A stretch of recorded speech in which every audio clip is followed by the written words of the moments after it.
Dunlap, and I'm here at the Johns Hopkins Hospital, Department of Gastroenterology and Hepatology, with Dr. Jad Farha, a resident here, and Dr. Vivek Kumbhari, Director of Bariatric Endoscopy and an Associate Professor of Medicine.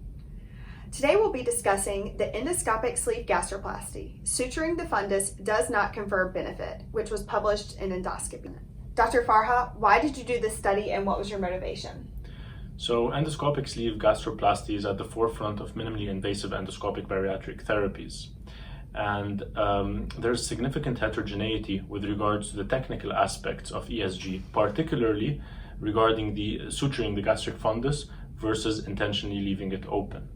The conceivable benefit of suturing the gastric fundus is that it closely emulates the anatomic process in laparoscopic sleeve gastrectomy, the anatomic appearance of the sleeve.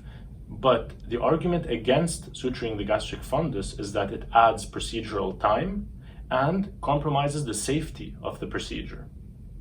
So our aim in this study was to compare ESG with fundal suturing to ESG without fundal suturing with regards to the weight loss outcomes and the adverse events. Okay, and what was the outcome of the study and why is it important? The outcome of our study was actually controversial, particularly regarding the weight loss outcomes, because the ESG group without fundal sutures actually had a greater percent excess weight loss at both 6 and 12 months after adjusting for the covariates on multivariable regression. And it showed that at 6 months, ESG without fundal sutures had 54.7% excess weight loss compared to 37.7% excess weight loss in the group with fundal sutures.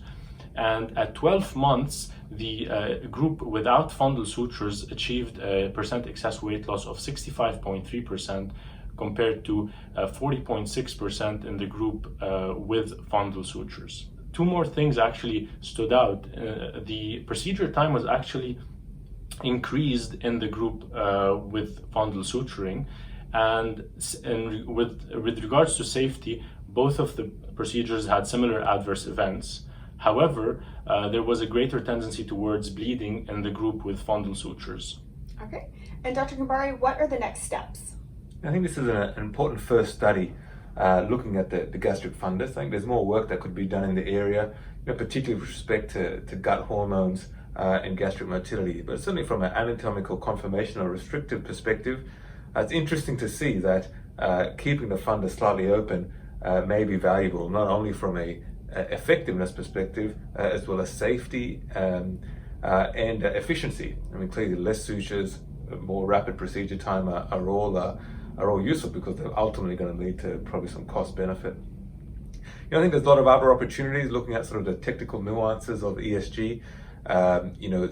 Should we investigate different suture patterns?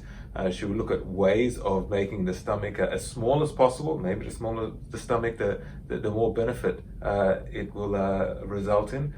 And maybe, should we look at ways of improving the durability of the tubularization that's achieved with ESG, such that when you go back down endoscopically in 6 or 12 months, etc., the stomach remains small. I think there's a lot of opportunity in this area, and we sort of look forward to being part of those investigations. Okay, thank you both.